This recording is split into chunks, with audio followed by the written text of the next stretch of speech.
We're back. What's cracking? We're back, people. Go ahead and talk it out. Talk it out. Let me see. There we go. Test, test. Mic check, mic check. Mic check, mic check. All right. Let's test this chat out. Somebody type something for me. Yeah. Tito, what's up, Tito? Back in the house, man. Back in the house. Hey, Marksman. What's up, bro? So this is I'm using this new YouTube interface. It's nice. I can see the messages way better. It's like real clear. What's cracking, everybody? True Life, what's up, man? Welcome. We're gonna get into this real estate entrepreneurship talk real quick. Let's see if I can get some background music going. Subscriptions, library. Yeah, go ahead, Tito. Jamal, what's up, man? I appreciate that, dude. I'm working on it, man. I just been crazy busy. I'll tell y'all too what's going on with that. I've been getting I've been doing these events or getting ready to do an event. Like I got an event next week. What's up, JB? $5,000 property in the hood. The hood. Depends on what you want to do with it and what your appetite is for headaches. Like for me, I would maybe buy a $5,000 crib in the hood to sell it for 10,000. Okay, that's cool. But I would not want to buy a $5,000 property in the hood to rent it to some hood people. That's got a hood mentality that's going to be giving me headaches. I'm not I'm not up with that. How fluent am I in Spanish? Try me. I'm pretty fluent. I don't know how to gauge how fluent I am, but I could talk Spanish. I could say whatever I need to say. I've been speaking Spanish for a long time. What's the main difference between a real estate agent seller to a real estate runner? What do you mean by a real estate runner? Like just somebody who finds deals, like bird dog type of thing, like find deals and pitch them to people who might want to buy them. Is that what you mean by a real estate runner? Because a real estate agent is a officially licensed person that actually has gone to school and classes and passed tests to understand all of the laws involved in buying real estate. That's what a real estate agent is, and they know, or they're supposed to know how to carry a deal from start to finish legally. You know what I'm saying? And they're legally like licensed to show you certain properties and all that. Whereas a real estate runner, I'm not sure what you mean by a real estate runner, but I'm assuming somebody that's not like an agent. They might not know all of the laws and they might just be involved in one part of the transaction, which is maybe finding the transaction and then pitching the transaction to somebody that's going to buy it. SM Moore, what's up, man? How did I learn Spanish and Portuguese? I learned Spanish. I took Spanish in high school, and I told myself for some reason I thought I was going to have to use it one day. And after I graduated from college, I didn't take any Spanish in college for 4 years. When I graduated, me and my brother, we wanted to travel just for the fun of it. We went to Puerto Rico, and I liked it, and I started trying to learn a little bit more Spanish. Then the next year, we went to the Dominican Republic, and nobody down there spoke English, so my Spanish had to be better. And then I met my baby's mom in the Dominican Republic, my ex-wife. So she didn't know any English when I met her, so I had to learn Spanish. Was married for about 7 years and got a divorce or whatever, but I learned Spanish out of that deal. So that's how I learned Spanish. I'm thinking about doing I'm thinking about doing a channel in a YouTube channel in Spanish to talk about some of the same stuff that I talk about on my channel, but also I thought it would be kind of funny to explain American culture to people in Spanish all over the world, and specifically my culture, which is a subset of the American culture. So if you guys wonder what I mean by my culture, I mean uh, growing up African American and different things like that, but not an exclusive or anything. But thought that'd be kind of funny to do a channel like that in Spanish. Somebody owns some like who owns and rent the property. Tito, somebody who owns and rents the property, or real estate runner or owner. Hey, what's up, Marley? Yeah, as somebody who owns and rents the property, they're just a landlord like me. I'm not an agent.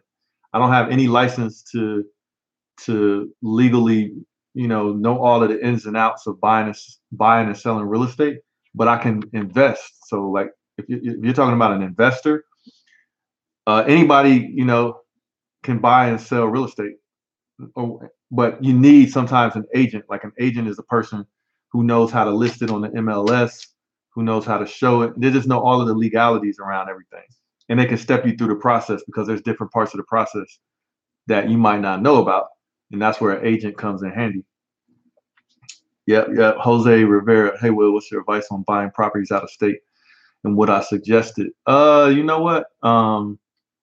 Yes, I would suggest it, but you need your network of people that's going to help you out of state is going to be way more critical and way more important than if you're local, because when you're local you can keep an eye on the property yourself, but if you buy real estate in another state, then you're going to have to trust people to help you out, and you might need help with a lot of different things when you buy it out of state. But there's also projects, like there's investor projects where you don't have to do anything but put money in. You don't make as much profit with those, but you still can make good money with those kind of projects. And basically what they are is like somebody will have a big giant apartment complex or something, and they need investors to put money in to buy the different units in the apartment complex. And it might be somewhere in Chicago or some other state or whatever. And you put your money in, you buy three apartment units in that project, in that as a part of that project, and you get a return every month. And they do everything. You don't have to do anything but, read your statements and get your money and put it in the bank. So there's projects like that. If you're looking to invest out of state, you just don't make as much profit, but you're not guaranteed to make a whole lot of profit doing it yourself either. So you might want to look into that. Like, for example, that dude, Grant Cardone, who has a YouTube channel, he's pretty popular. He actually has projects. I'm on his email list. So at some point in time, if I feel like it, I might invest in one of his projects, and they're hands-off projects. You just put money in, and then they manage it. So I've got my eyes on it. Like, I want to see how everything works and see what people think, what other people's experiences have been. And then it could be potentially something where I will put some money, but I'm usually a little bit more hands-on, because I like making the most amount of money with my money. You know what I mean? So it could be a difference between making 8% and 20% return on investment. So Sobolius B Flow. I don't know how to say that name, but is it a good idea to leverage credit cards to get into the real estate game? Hey man, you can leverage whatever you have to leverage as long as the numbers make sense. So what do I mean by that? So if let's say you get a credit card, right? Drinking some chocolate milk. Let's say you got a credit card and you got a $20,000 credit card limit, or 10,000 or something like that. And you're going to take that 10,000 and put it towards buying a property. So you got to understand, how long are you going to have that $10,000 of credit on that credit card, like, used up before you can pay it back? Because you're going to have to pay a super high interest rate on that credit card money. So if you're doing a flip, it might make more sense because you can borrow that money, get the property, flip it, get your profit, and then pay the money back off on the credit card. And maybe you only had it out for 3 months, and your interest on 3 months at 10,000 might be $240 or something like that. I don't know. But let's say you had that 10,000 out for a year or even more, it might not make sense because you're paying the credit card company so much interest. It might be more than the actual profit that you make with a rental property or something like that. But I mean, if you got cash available to you, whether it's credit card or whatever, just do the numbers, man. Know how much that cash is going to cost you, that credit card money. Know how much it's going to cost you every month, and take that into consideration and subtract it from how much you're going to make with whatever your real estate investment is. You know what I'm saying? So, but I would do it without no problem as long as I knew when I was going to pay it back and it still made sense. Like I've pulled credit off of my home equity lines of credit, to buy different things, and I just know when I'm going to pay it back. And I also have cash at the same time. So like if worst come to worst, I could just pay something off. I always keep some cash, like always have some cash. You know what I'm saying, for emergencies or whatever. What's up, Marley? Yeah, that's what's up, man. Taking Spanish and all that. Like travel will make you motivated to learn a different language. I like to travel, so I've been to a whole lot of different places, man. If you ask me about travel, man, I could tell you all kind of different stuff about different places that I've been. And there's still places I want to go, but like I could tell you all kind of stuff about that, man. So it's a very good idea to learn Spanish, Portuguese, maybe like Mandarin, or because China, if you do business, man, I don't know, I think Mandarin is the main language there or something like that. Don't give me the line, but it's always good to know other languages. It increases your opportunities and your options. So Tito's asking, what should he do? Own and rent a property or begin as a selling agent? Man, you could do both. You could do both. I mean, to become an agent, you got to take certain classes, and I don't want to miss anything. That's why I got my eyes over here on the chat. Let me see if I can break it out. Pop out chat. Oh man, I liked it better when it was inside here. All right, so you can do either, man. If you want to be an agent is really a possible career choice. And I'm gonna shout out somebody, a friend of mine who's a YouTuber and he's an agent, and he talks about being an agent. So I'm gonna suggest you go to his channel. His name is Brian Casella. Brian Casella. Look up his YouTube channel. And he's a real estate agent, and he's also an investor. So if you want to go that route, like that's that's the actual career you can take. So you can actually go to the classes to become an agent. You can start helping people buy properties. You can start helping people sell properties, and you make a commission off of it. And then you learn what's involved in buying and selling the properties and how people are making money. And then you could do that for yourself. There's nothing wrong. You can do both, actually. All right. Hey, what's up, Kaplan? What's up, JB? What's up, Above Speed 707? Zach, Hamza, what's up, man?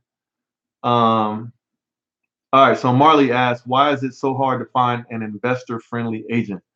I haven't had, to be honest, I think it's just the difference between a lazy agent and a not so lazy agent. Because the reason why I say that is a lazy agent, to find good deals, you got to put in a little bit of extra effort and a little bit more work, because the good deals are a little harder to find sometimes, unless you know where to look and you have a good network. So, but if you're going to know where to look and you have a good network, that means you're not a lazy real estate agent. So that's just the difference. But if you're a lazy real estate agent, you just take whatever comes and the easy, whatever easy stuff is assigned to you or whatever, then you won't have a network to support an investor. And that's why they probably won't be investor friendly. But if they're a good agent, and there's some agents that they work with investors, and if they know that you're serious and you're ready to buy something, then they're going to be more likely to work with you.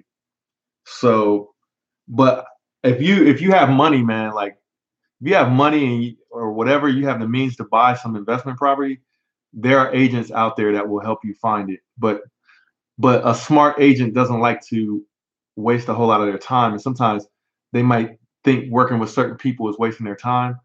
But the better the agent, like I said, if they're not lazy, they'll work with everybody and try to help everybody out within reason and help them buy property. So you shouldn't have that much of a problem once they know you're serious. But you just might have to ask around. Like If you want, like my agent, you can call him. He's here in Ohio. His name is Rich Shiro. That's my number one real estate agent that I go to. Rich Shiro, Shearrow, and I'm an investor. And he helped me out from the start. You know what I'm saying? What's up, Ethan? What's up, Wire Coaching? What's up, Cha? What's up, Kuda? So what do I think about wholesaling? All right, let's have this conversation about wholesaling. So let's get into some real talk right here. So I've been working on my class, right? I've been working on my real estate class. And one of the topics in the class is going to be wholesaling. And what is wholesaling? So I had to actually learn myself about wholesaling and basically what it is and how does it work and all that good stuff. So I'm gonna break it down for you guys. Let me get my hat on. All right, wholesaling. What's wholesaling? Y'all got something to drink over there while we talk about this? All right, here's what wholesaling is. And let me tell you let me give you my disclaimer. I am not a wholesaler. I'm an investor. And sometimes I'm a cash investor, and sometimes I have banks that back me to buy my deals. So I am not a wholesaler. I'm not an expert at wholesaling, but I'm gonna explain to you what I know about wholesaling. All right. And the other thing I'm gonna explain to you about wholesaling is there are some legalities around wholesaling in different states and different like municipalities and stuff. All right. So you got to know what your local rules and laws are regarding wholesaling. But essentially, this is what it is. So like, let's say I want to wholesale a deal. Let's say my neighbor hit hard times or something like that, and they want to sell their house quickly because they got to move to Florida or something like that, right? So I talk to my neighbor and I'm like, look, I know some investors or I know some buyers. Um, how about this? How about you contract your house to me, basically sell it to me, and I'm going to find a buyer for it. And I got 30 to 60 days, let's say. I got 30 or 60 days to sell this property, but you're gonna put it in contract to sell it to me for a really good price. So let's say the house is worth $500,000, right here in my neighbor's house right here.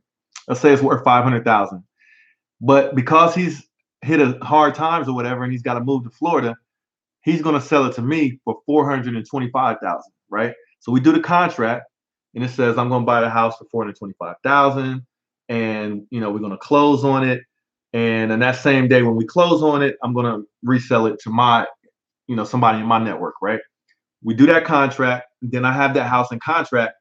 And if I don't sell it in that time period, then I'm probably in that contract, I'm probably gonna have to pay like an earnest fee, what they call like an earnest deposit, like $1,000 or something like that, just for them to feel comfortable that you're gonna get the job done. And if not, they're gonna get you $1,000 or whatever that earnest fee is that you guys agree to. All right. So you give him your $1,000, he signs the contract to sell it to you for 425, and you got to close within 45 to 60 days, right? So you got 45 to 60 days to find a buyer for that house. And so basically you're going to flip the contract. You're not going to move into the house. You're not going to rehab it or anything. Then you're going to go out to your network. If you haven't already gone out to them to get them ready to buy it, like you might even already know who the buyer is going to be. You reach out to your network and you say, hey, I got this house. Here's some pictures or whatever. Here's all the details. They may or may not have access to actually see it, but they can look at all your numbers that you present. Like the house is worth about 500,000. I'm selling it to you guys at a discount. But so you got to build into what you're going to make off of it. So you're in contract for 425, and let's say you want to make 25,000 off of it. So you're going to sell it to an investor for 450,000. And the investor, once he buys it, he's going to try to sell it for 500,000. So he's going to try to make 50,000. All right. So you find an investor that wants to buy that house. Then you set up a closing date where you're going to close as the buyer of that first property, and then basically sell the contract to your investor who's going to pay you 450. And then basically the closing company handles all of the details of that transaction so that you walk away with 25,000. The investor walks away with the house, and they're going to fix it up and resell it for 500,000, and then you just made 25,000 by making that transaction happen, and also having that property in contract so that they couldn't run off and sell it to somebody else in the meantime. Okay, that's wholesaling. That's wholesaling. Now, a typical investor, what they're going to do is they're going to buy that house for, they're going to try to get it for 425,000, and then they're going to try to make as much as they can, and they're going to try to sell it for 500,000 and make maximum profit off of it. But if a wholesaler gets it and wants to sell it to them, they might be open to that. Like, I get email from wholesalers almost every week with properties for me to look at that they're trying to sell. But I already know that they're trying to mark it up a little bit, so I'm usually not interested, to be honest, because I usually try to find my own deals and maximize my profit, because I don't like taking an L. So anyway, that's what wholesaling is. And if you noticed in that description of wholesaling, you didn't have to come up with like a big down payment or anything. You might have to come up with some earnest money to give to the buyer in case you don't close that deal. But other than that, you might not have to come up with your own money to make that transaction happen and make some money. That's why people like wholesaling. So there you go. That's wholesaling. Now, if you got a whole bunch of questions about it, I'm not a wholesaler. You know what I'm saying? I'm an investor. I'm your typical cash investor where I'll buy a house with cash, or I'll get a local bank to fund my deal, and I pay like 20% down. So that's wholesaling. All right, Hamza asked me, where have I been? What countries have I been to? Let me get my little background music going, man. Let me get my little background music going. I've been to a lot of places, man. I'm gonna tell you real quick. I'm gonna tell you my favorite place too that I've been. I've been to, of course, so I'm from the United States, so of course I've been to Canada. I've been to Mexico. I've been all throughout the Caribbean. I used to, with my website, hbcuconnect.com, we used to do cruises. So like, what do I mean by we used to do cruises?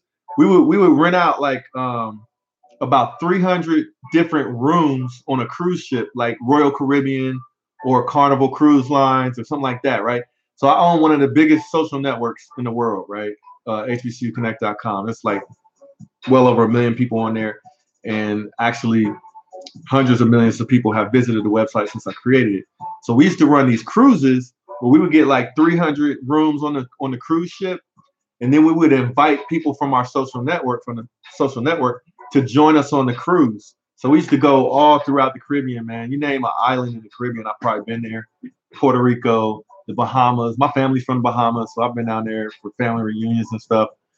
I've been to you name it, man, the Caribbean, like St. Thomas, St. Croix, St. Martin. I haven't been to Cuba. That's one place I would like to go. Been to the Dominican Republic. Been to Jamaica, Montego, all that stuff. Then Mexico, to cruise ship down there. I've been to Panama real quick. I didn't really spend too much time there, so that really doesn't count because it was like just a connect. I've been to Brazil. I've been to Japan for work. I've been to Europe. I've been to London.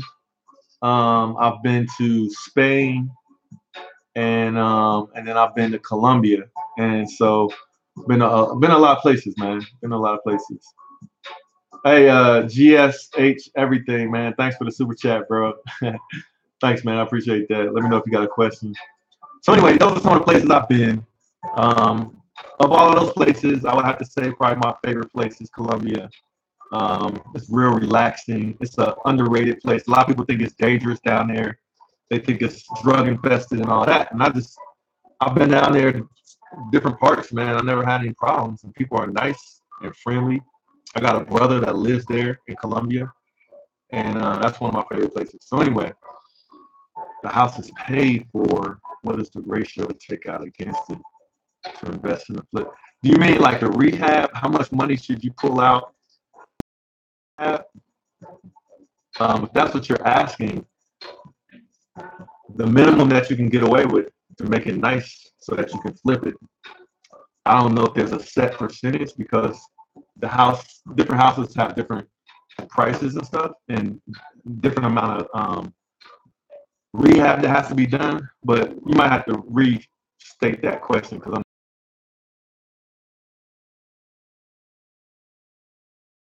let me catch up with some of these messages. Hey, what's up, Mike Spam God? What's up, man?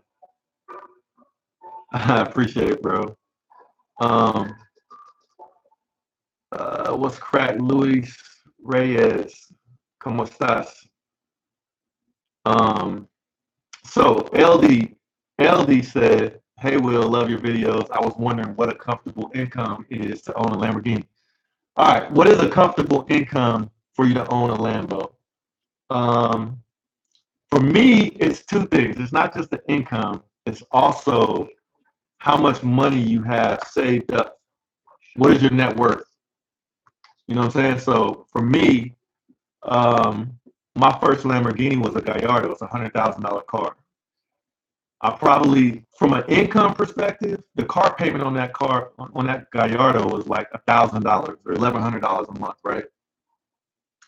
For me to be able to afford $1,100 a month, I could have bought that car a long time ago, but I didn't because I felt like the cost of the car, I wanted to have my net worth up, okay, higher.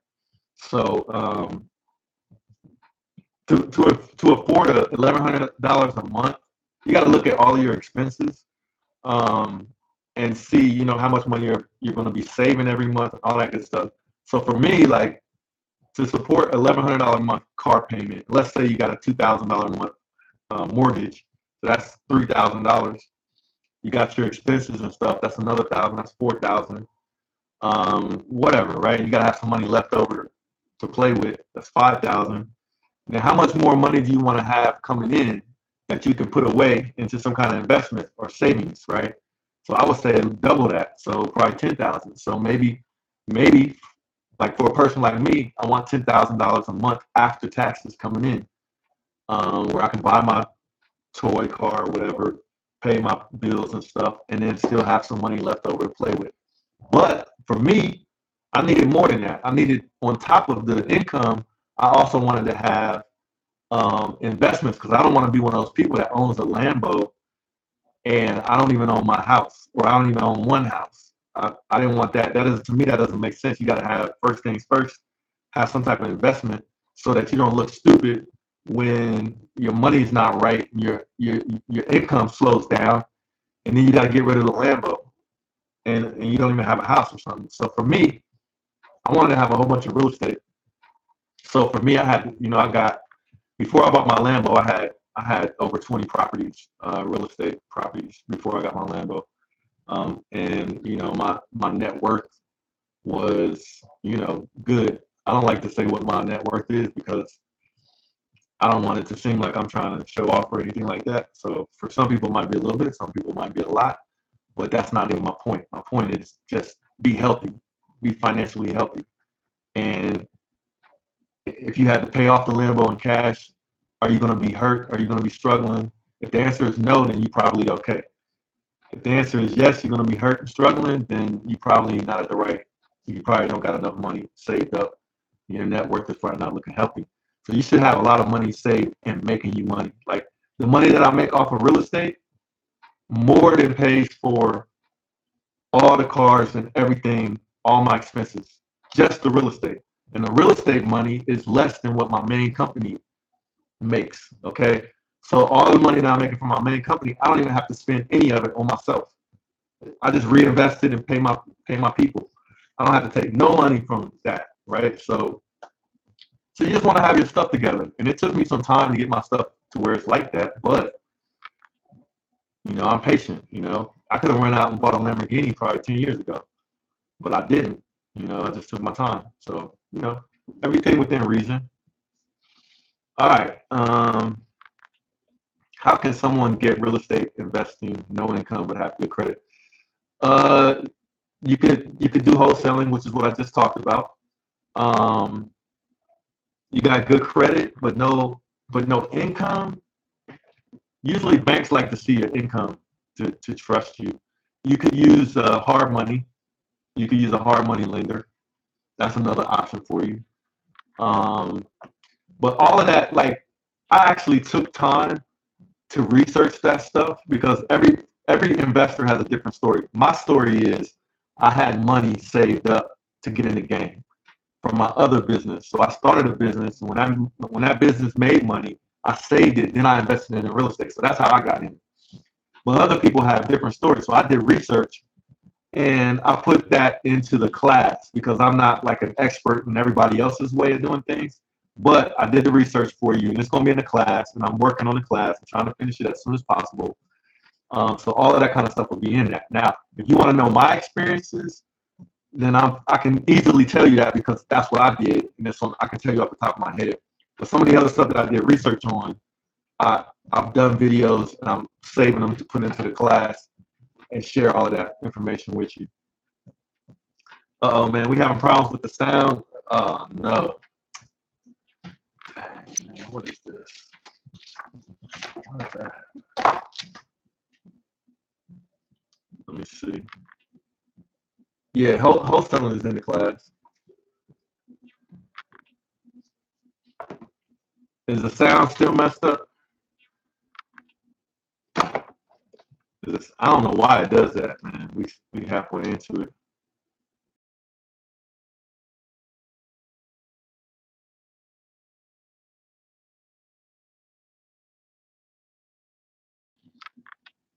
Hold on. Man, it does that like every time.